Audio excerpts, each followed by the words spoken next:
First of all, when I was preparing to have this conversation with you, I must say that I had been very stressed for the reason that you've been being interviewed by many prominent colleagues, journalists, international journalists, and because you have been managing a corporation which is the leading corporation in the tech industry, and at this stage here behind us, you cannot see, it is the President Roosevelt's figure, and this connects the option of leadership of the past and the leadership of the modern era, because you are a leader in the tech industry. And I would like to ask you, first of all, how do you define the leadership? What do you define as the excellence in leadership in the industry that you are leading? But also, how do you define leadership in journalism, as a viewer, as a citizen?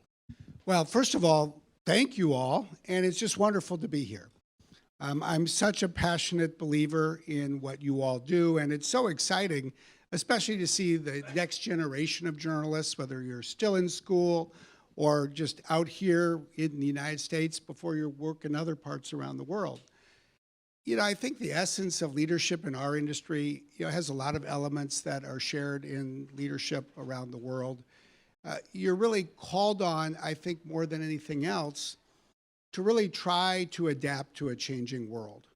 It always starts, in my view, by taking stock of how the world is changing, which is one of the many reasons I'm so passionate about the role of journalism.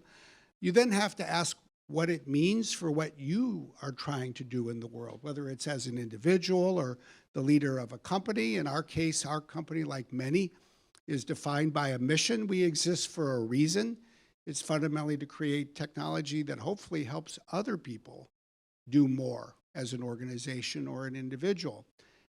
And then you have to formulate a vision together with other people. If it's only your own, it's not really very relevant. And then you have to execute on it. And when you just think about that, it all starts fundamentally, in my view, with the same trait that defines journalism itself: curiosity. You have to start by thinking about how the world is changing.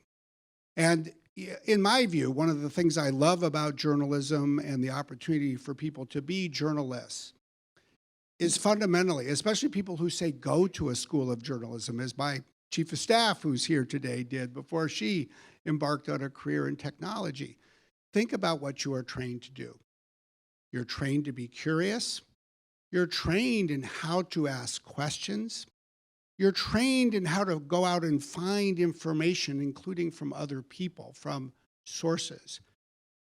You're trained to write well, and you're trained to move quickly. Take those 5 traits.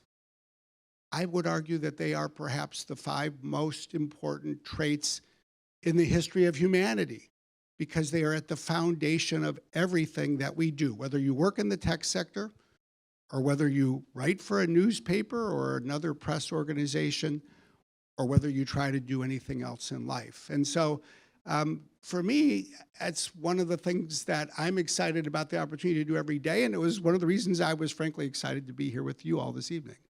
Thank you for the honor for being with us here tonight, and thank you for clarifying these principles about what defines the leadership in modern ages.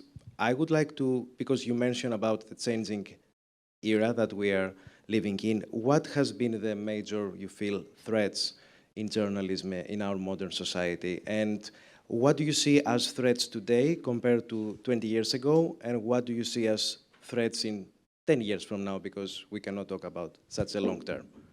I think there's 3 threats that one really has to worry a lot about for journalists. It's physical safety. You heard about that. It is a profession where people sometimes put their life at risk. It's personal liberty. I think, look at Maria Ressa. There's a reason that the Nobel Peace Prize went to a journalist in the Philippines who is in the Philippines now, awaiting to find out what the new government will do. And then there's economic well-being.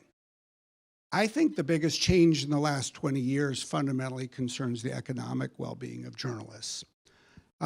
You go back to when Chuck Todd started, the late 1940s. Well, if you look at the data from He didn't start, I should say. Meet the Press started. I'm glad he's not here to hear that. Don't tell him. Whoever accepted the award, don't share that. But Pew Research started really assembling data about the financial health of newspapers in the United States in 1956. And what's interesting is every year from 1956 to the year 2000, revenue for newspapers in the United States increased. It peaked in the year 2000. And every year since, revenue for newspapers has fallen. But it's actually starker than just peaking and falling. The peak revenue year, 2000, had about $60 billion coming into newspapers in the country. Now, of that, about $50 billion was advertising, and about $10 billion was circulation, selling individual papers or getting subscriptions. In 2020, the most recent year, that 60 had become 20. It fell by 2/3. Why did it fall? Well, the circulation was pretty constant. 10 became 11. Didn't keep pace with inflation, but it went up slightly.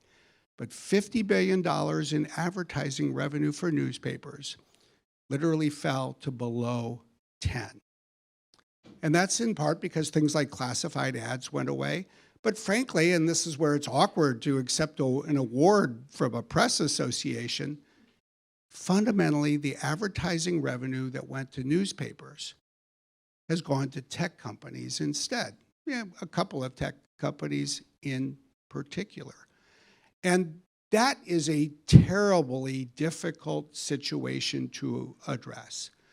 Fundamentally, the biggest problem that I think the press in the United States has, and in some other countries, not to the same degree, I spent enough time in other countries to appreciate some of the similarities and differences, is of course what you have to do is you cut costs. And you start by cutting distribution, and the technology has made some of this possible. You don't need as many printing presses. You don't need trucks and truck drivers to deliver as many newspapers. No longer is there a cost structure that, for better and in challenging ways, paid pensions to people who were no longer working.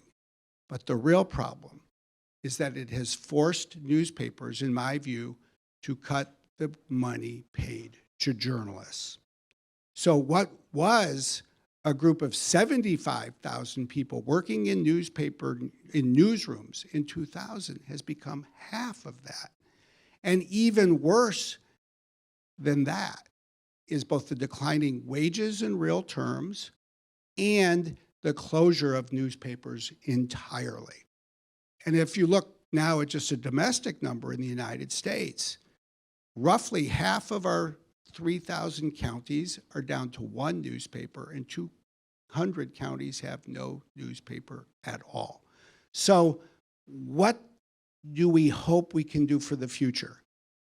I think we've got to find a way to tap into better and new sources of revenue.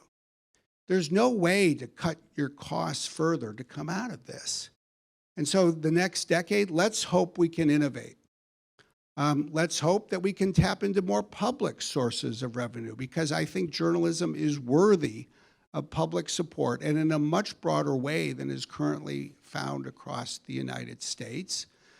Let's hope we can bring advertising revenue back to newspapers in ways that don't exist right now. Let's hope we can find new ways to distribute content and bring more revenue to more people. All of that, I think, has to be our great quest. And the one other thing I'll say, one thing I've learned not from working at Microsoft, but from being on the board of directors for almost 8 years now at Netflix, is that gives me a little bit of hope. Just because it's easy to forget that around the year 2000, there were a lot of people that were worried that revenue would shrink for people who produce films, who produce documentaries, who produced any kind of audio-visual content. And yet there has been a resurgence there, streaming, new forms of distribution, and it's almost a golden age now, a new golden age for the production of that kind of content. So I start by saying we can't give up.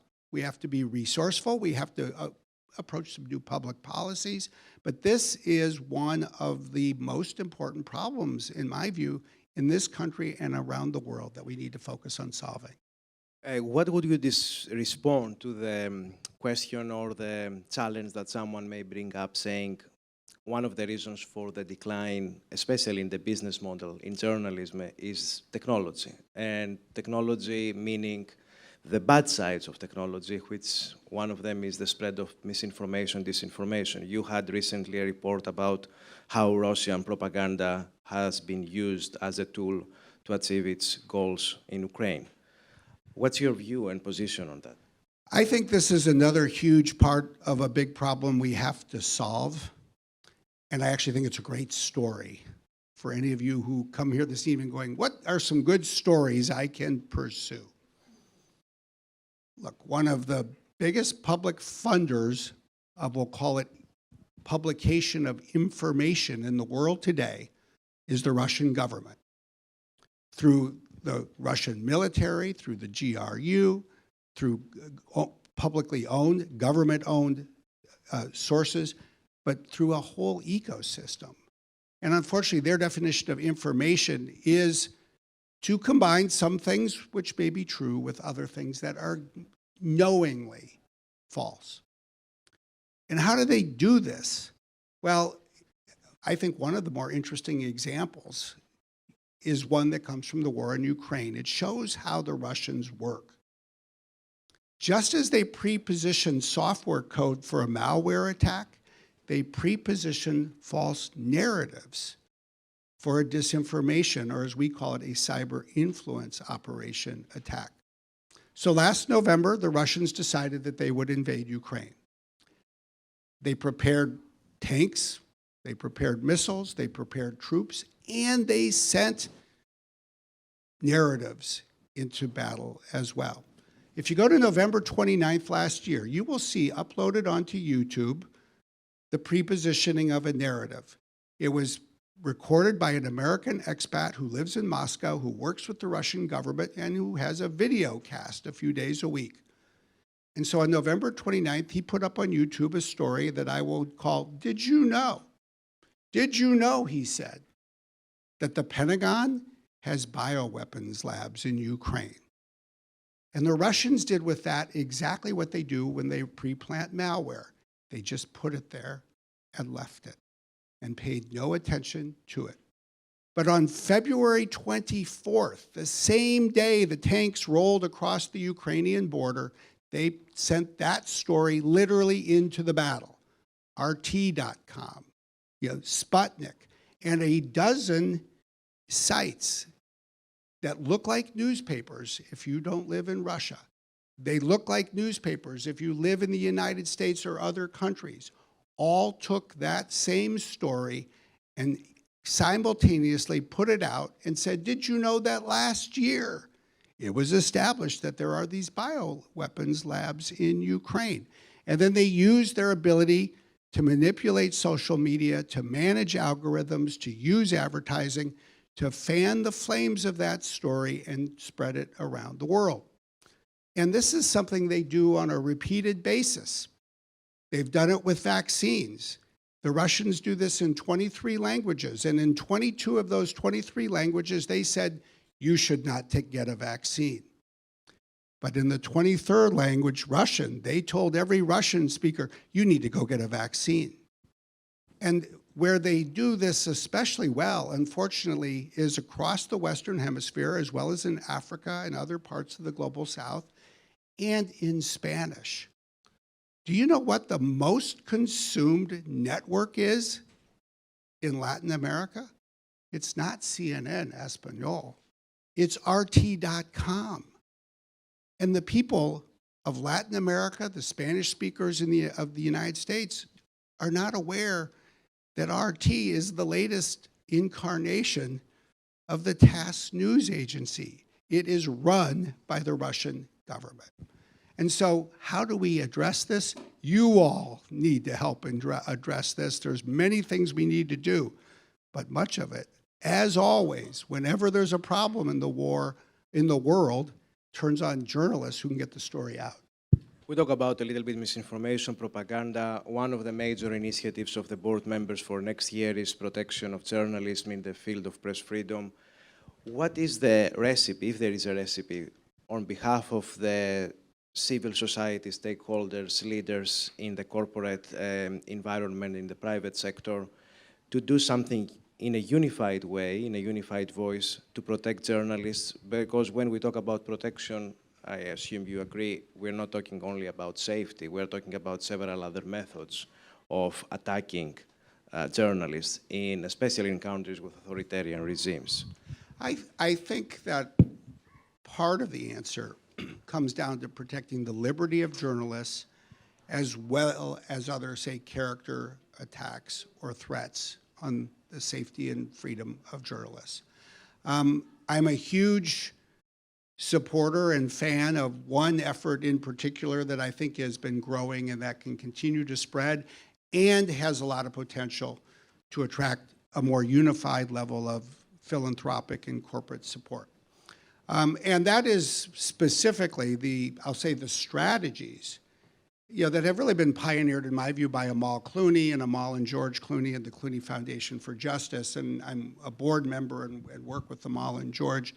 And we at Microsoft have really had a chance to take technology and use it as a tool for Amal and the Clooney Foundation to better protect journalists. How do we do that?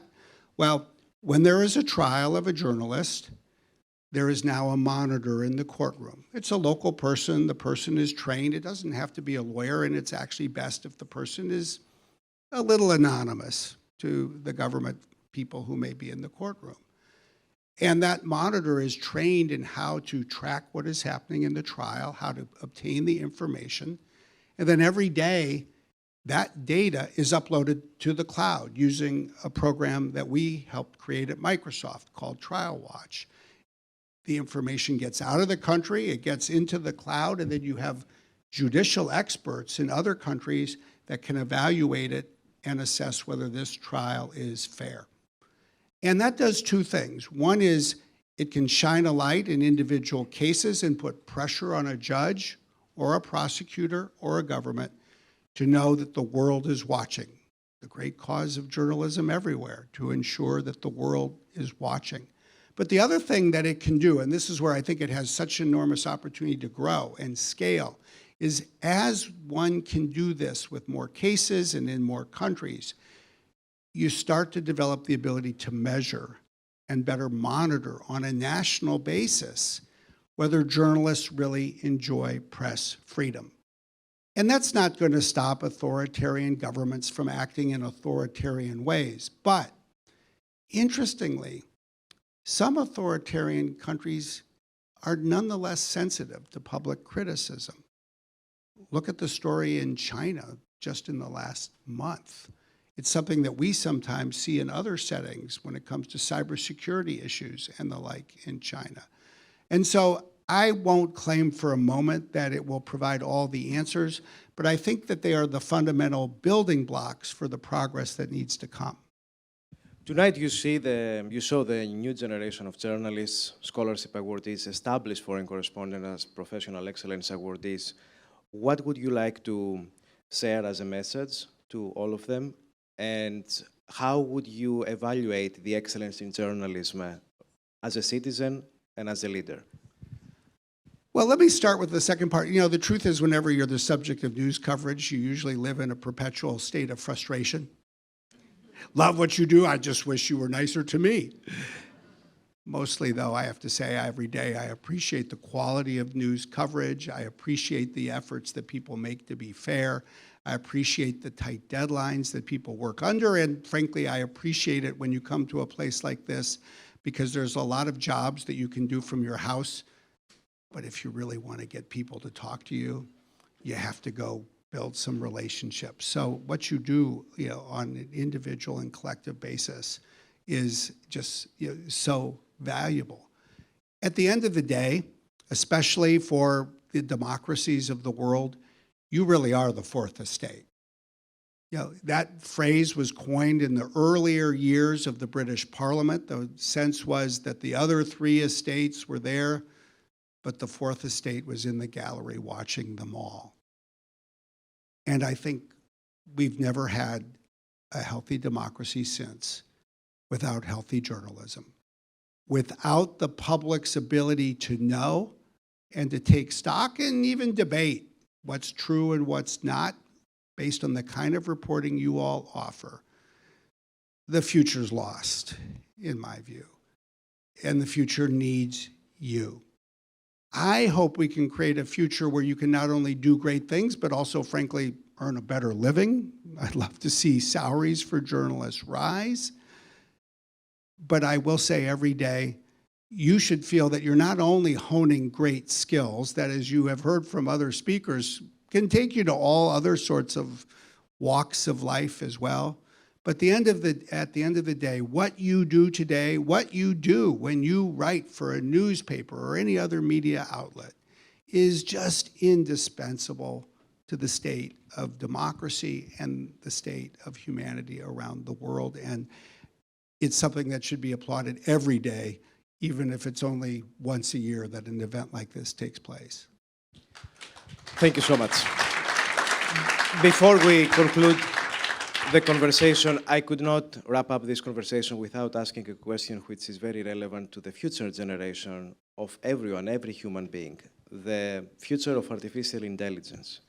Do you feel that journalists and journalism is in threat because of artificial intelligence? And also in general, how the human society, the structure of our human society will be impacted in the next decades? Well, the first thing I would say is I think artificial intelligence, like almost every technology, is going to bring new opportunities and new challenges. And I think it's going to be one of the big stories of 2023, in all honesty. When you sit where I see and you talk to engineers and you see the technology that is going to be in the market in the next year, the first thing I would say is, in some ways, we are seeing AI with the ability in 2023 to do things that we didn't think we would see until 2033. So the pace of AI development is absolutely accelerating. That is exciting, it is exhilarating, and there will be times when it will be nerve-wracking. Now, what will it mean for journalists? Well, in some ways, it will make your lives easier, because when you're researching, especially for, I'll call it, contextual information, what may take you a couple of hours today to sort of fill out your understanding of a problem, you may be able to do in 10 or 20 minutes. That's a great thing. If you need a little help with your editing, I think you're going to find in the next year that a machine can actually help you with your editing. Now, I don't think that's entirely good, but let's be honest, in a world where there are fewer editors than there used to be, that's not the worst thing to have happen. You'll have to worry about it a little bit, because some people may think they don't need a journalist to tell them what to do. They can go to a machine instead. But this is the saving grace I'll share with all of you. AI does an amazing job at analyzing the world's information, but it never has an original thought. It summarizes the knowledge that already exists. It pulls together the data that has already been published. So how will you excel as a journalist? You'll report the news that hasn't yet been reported. You'll see patterns that no machine will ever detect, because no one has ever thought about connecting the dots in that way before. And so if you're a less than energetic human being, this is probably something that may not be great for your future, but I'll tell you, if you go back to what you're trained to be great at in journalism school, to be curious, to ask questions, to find original ideas, to report the news that is happening now that no one has reported before, you'll be better, because you'll be able to use AI as a tool to help you do everything else. It will challenge us all, including challenge our thinking. but I think it's that mindset that will probably prove most beneficial. Brad Smith, thank you so much. Thank you.